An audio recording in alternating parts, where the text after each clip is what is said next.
É verdade que nós estamos aqui, viemos para assistir uma das preparativas de saída do nosso irmão Gui Cristo, que vai brevemente sair aqui em Angola. Eles estão a fazer uma das preparativas de uma cassete. Mas é verdade, eu vou desejar boa chegada, né? É que os irmãos que estão fora do país podem acolher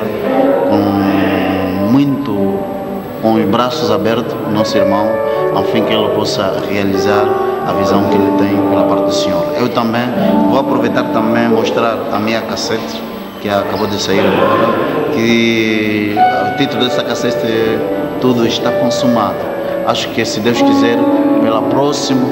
irão nos encontrar fora do país, que seja na França, Portugal, Alemanha e Europa. Estamos a orar por causa disso. Que Deus vos abençoe. Amém. Solo tozali na kati ya engumba mokonzi Rwanda lokwa bozali komona biso bilili ezali bongo ngai moko Afonso Rufakenda landa AL mokili mobimba Mitelazer ngamba kitoko bonzenga na kati ya Rwanda mpona kosola bongo na ndeko na biso frère Guy wazali ete mpenza solo na kala ayebanaki mingi na nkombo ya américain maître américain azali bongo kachere monene mpenza ya solo abandi kobunda banane mpona Congo démocratique ninguma kichase pa bana mosana ye na te na ekona biso angole paka kundi penza ya solo alongi pa bimilo ya champion ya kachi na kachi Angola na kachi Rwanda to pe na te na balunda kasi sima ya mwangonga ye abongolaki motema abieta ya bi Yesu Kristo Masia kasi yambo nakwa kokota bongo na bozindo aliso na biso na lingete ye moko akwa koyebisa biso na ino malamu maître américain yambo eta bongola motema mosana kachi abandaka yango lolenge nini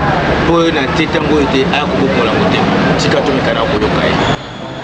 nzambe azwa lokumu na banza mwa nyonso na vi na ye ntango abotamaka kokola na ye azalaka na posa ya kosala eloko moko songolo donc ngai posa na ngai ezalaka nayebana na monde na nzela ya kati yango moni ntina mpenaki nasalaka kati uta na mboka Kongo ndenge uti koloba mpe na mboka Angola esika nasalaka mpenza oyo ezali bacarrière na ngai nyonso me nayebi eloko moko Bible ezali kotalisa biso na mokanda ya Ephésiens na chapitre 5 na verset 16 ete tosalela ntango parceke mikolo ezali mabe yango ntango nayokaki mongongo ya Nzambe kobeta kati na porte ya ndako na ngai mpe nasalelaki ntango nazwaki décision ya kokabwana na bakatch kolanda nzela ya Yesu Kristo Masia kasi ile nangi koloba likambo moko koma na ete ya solo penza mpona koyeba solo oyo emonanaka nayeba ete bato makasi nyonso bauta na Congo démocratique to ya biso bayindo yambo eta bongola motema soki makasi esili soki amoni ete azoganie su te bakomi kobetabeta ye lobilobi oko abongoli motema eza mpasi mingi omona motu ete na kati ya succès mpenza akobongola motema bongo sikoyo ntango mosusu ntango omoni ete bakomi kobeta yo makasi eza susu te mpona kozala bongo champion ndenge ezalaki yango wana oke komibwaka no kote na Yesu Kristo AL ezali mpona kosila makasi te ke ngai lelo oyo nakoma kosalela Yesu ezali nde mpona koyoka mongongo ya Nzambe kobeta kati ya motema na ngai yango nazwaki décision ya kotika nyonso mpe kosalela ye kati ya bomoi na ngai kasi eloko moko ngani ngoyo bana ete nyonso sikoyo na kati ya témoignage no oyo nasolaki nayo ko bakatiere ya Rwanda oyo botangi bakombo awa bango bayebisi ngai ete nyonso eza na kati ya kasete oyo eza ya lokuta babi osali yango na kopino na bapaster no olobi makambo ezalaka nango te otangi bakombo batisoa babi ete bangutu bayi makambo wana te babi ete nyonso ezali eza nango lokuta ezosala yango kaka kobeli kozwa mbongo lokola tosili okoye bango te na mokolo na lelo soki olingi ozwa mbongo mingi esengeli olobaka kombo na Yesu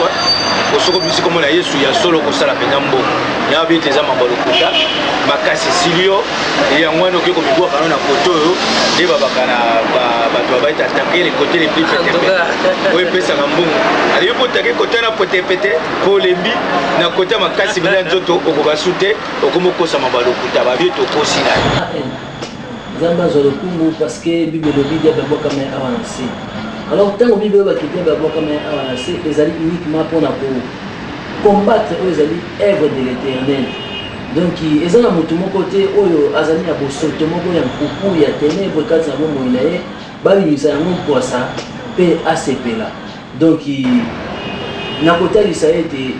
soki bakolobaki ezali jeune abiso ya bapasteur alobi nanga makambo ya lokuta mpo tozwa mbongo vraiment gloire à Dieu donc nakoloba gloire à Dieu mais nayebi eloko moko bible ezali kotalisa biso na Matthieu na chapitre 10 na verset 26 partie B bible ezali koloba car il n'y a rien de caché qui ne doivent être découvert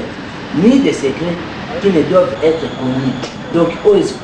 tokomi na mikolo ya suka oyo ezali ete diable tobimisa ye poisa peuple de Dieu et découvrir misala ya diable afin que babikisama gloire à Jésus-Christ nakoloba solo na tele lotanga moko mpena na activité soki yo mpe tosali témoignage otiki kati olobi makambo ya sekele nyonso ozalaki nango ti olobi yango esali eloko moko te na bademo na yo na bato na yo oyo sinyaka na bango contrat ekoki kosala ngai eloko moko te parce que oyo azali kati na ngai aleki oyo azali kati na mokili donc si je vis ce n'est pas moi qui vis mais c'est le Christ Jésus qui vit en moi yango diable akoki kozala ta na bokonzi moke lisusu te kati na bomoi na ngai bakachere mingi ya Luanda bazali bayebisa ye ngai babi ete al toza kosa tofanda na gigi toloba na ye mpenza tosala ne deba mpo tomonisa ete oyo azali koloba ya lokuta takutu ya solo toconnectikeli moke na Luanda kasi nangi nayeba soki bakachere ya Luanda basengeli bakutana ngo ekondima yango kofanda esika mokosala yango deba kozala kutu occasion ya bien bakosunga molimo na nzambe nayebi ete les jours là aoyeba koconvaincre mingi na nzela lisolo tokozala yango mpe mingi baoyeba pene ya kobikisa ya solo ndeko kiki toza kolandaka masolo na biso nangi to mpe ya moke na nzela na témoignage ka tosolana nayebi ete nsima ya kobongola motema okomi musicien okomi oyembela nzambe yango miziki yango bandango bandakala to esili koyilika bango eyebi okaka kobele ntango obongoli motema mpona miziki ezali likabo moko ya famille na koloba mais totikalaki mpenza koexploite yango te toyemba kati na miziki mais nazali na grand frère oyo nga nalandi lupudika Gérard ye nde moto ayebaki mpenza kotravaille surtout kati na miziki mais biso ya lisusu kati na libota vraiment tozalaka koyemba te mais ntango ngai nde naye kati na Jésus Christ nasepelaki mingi mpe nazalaki convaincu ya kosalela ye surtout na loyembo nga alikaki yango tokota na moshindo okoyembela balandi na biso mwa ndambo ya nzembo wana ete yalimbisa ngai nafokameli yo papa yokela ngai mawa ngai mwana na yo nazali kolela imbisanga kolo imbisanga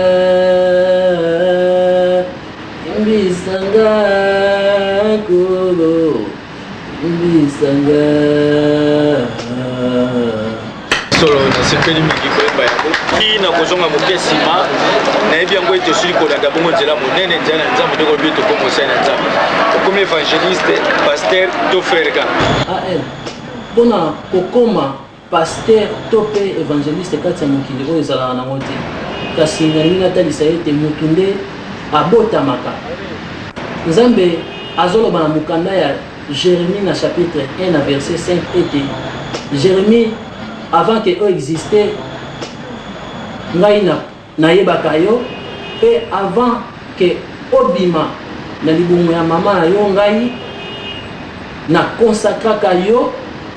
naponaka yo en tant que prophète ya nation donc mosali na ngai yango nalingi natalisa ete moto akomaka te kasi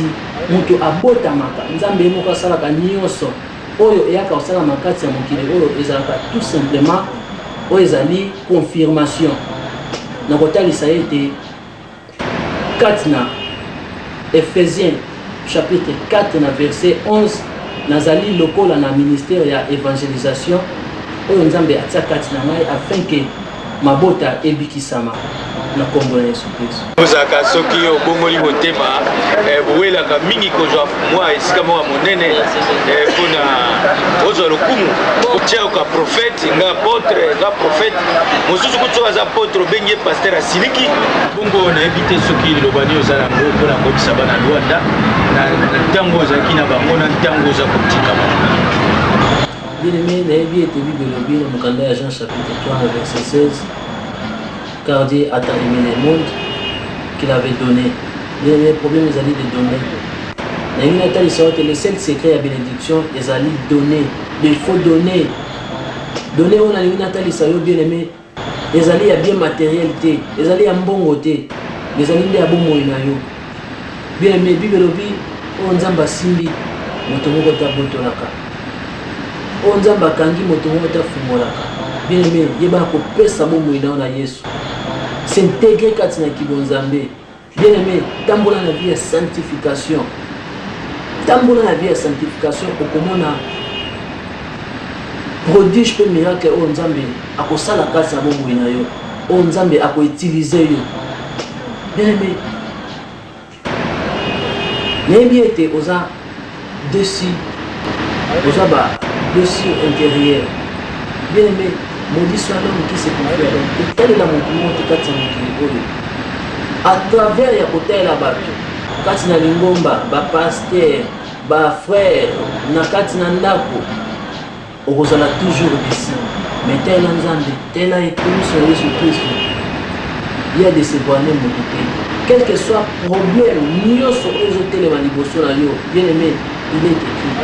Et c'est que vie na yo moi Nzambe ezala combattre. Donc vie chrétienne ezali vie moko ya combat. Yango yeso aloba il faut la persévérance. Ozotambola coup double patte. Nozo kendeka.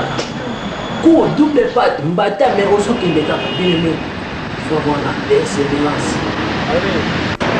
Oyo miso sali komona kati ya mokili oyo yango te elebisa yo yango te ke miso lingomba na Nzambe. Bible elobi la foi vient de ce qu'on attend. Ce qu'on attend c'est la parole de Dieu. Kwa abandonner l'assemblée de Dieu. Tango nyonso kende koyoka maloba na Nzambe parce que maloba na Nzambe yango nde ezali kosikola. Car la Bible dit vous connaissez la vérité et la vérité vous affranchira. Bien-aimé, le salut est individuel. Côté la mokili côté nyonso ezali koleka kati na mokili oyo yango te ezala spécial na miso na yo to pe ezala occasion de chute te parce que il est écrit esengeli obundisama yo ozali ya Nzambe oza toujours combattu parce que diable akombataka toujours oyo azali na eloko ya Nzambe. Vraiment yango nde okokaki ozala comme conseil to pe exhortation na ngai. Nzambe apambola bino nazali so reconnaissant na banyonso bayebaki kosoutenir nga na nzela mabondeli mpe na baconseil afin ke nalanda nzela ya bomoi ezali Yesu Masiya. Vraiment bozala so plus que béni. Napamboli Nzambe ya pasteur Oyons, pasteur Benjamin Paul, pasteur Anselme mpe évangéliste Godé. Nzambe apambola bino parce que na nzela ya bino en tant que instrument simple au Seigneur Jésus-Christ avait utilisé pour ma délivrance, il y a eu une habitude. Vraiment, vous allez sous plus que béni. N'a pas moulu, bande connus sur l'assemblée pénique n'a pas foufou, apporte un temps à béa. Vraiment, vous allez plus que béni parce que vous avez soutenir un rail.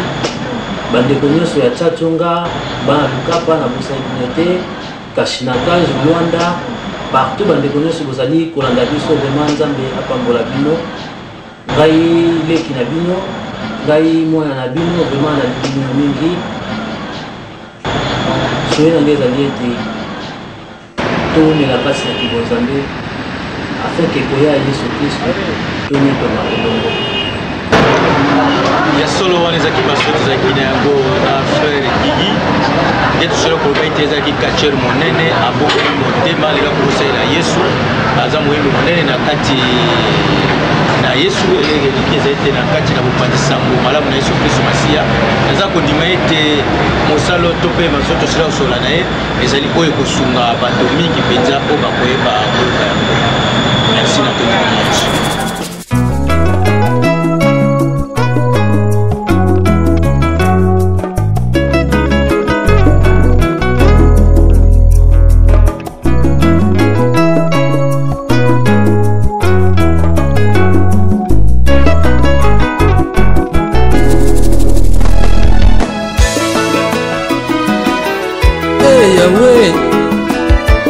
ntango nini nkolo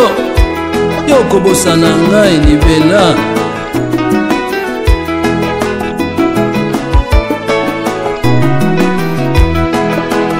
omoi na ngai sengolu na yo elike na ngai semo yawe nakokende wapi osika na yo yondo jali kimelo na ngai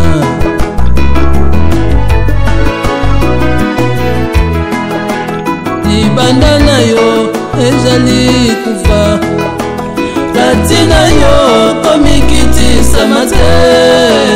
nanani susu natela motema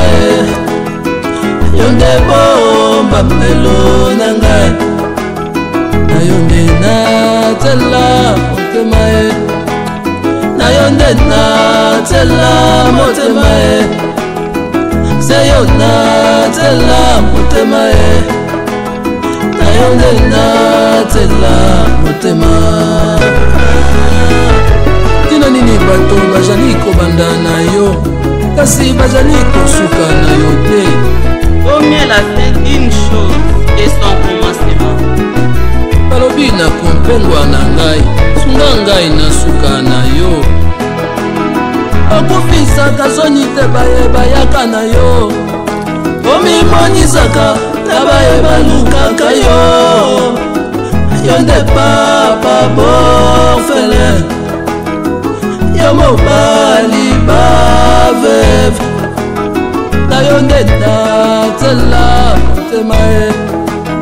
na yo nde natela motema se yo natela motema na yo nde natela motema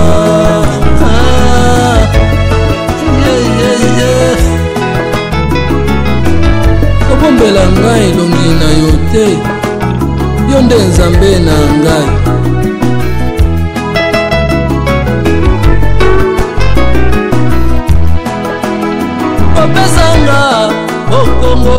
Voilà, que Dieu vous bénisse aussi, frère Lukubika, et bienvenue encore une fois ici en Europe. Nous sommes devant l'Arc du Triomphe. C'est un symbole pour accueillir un serviteur de Dieu qui arrive. Na yo nde natela motema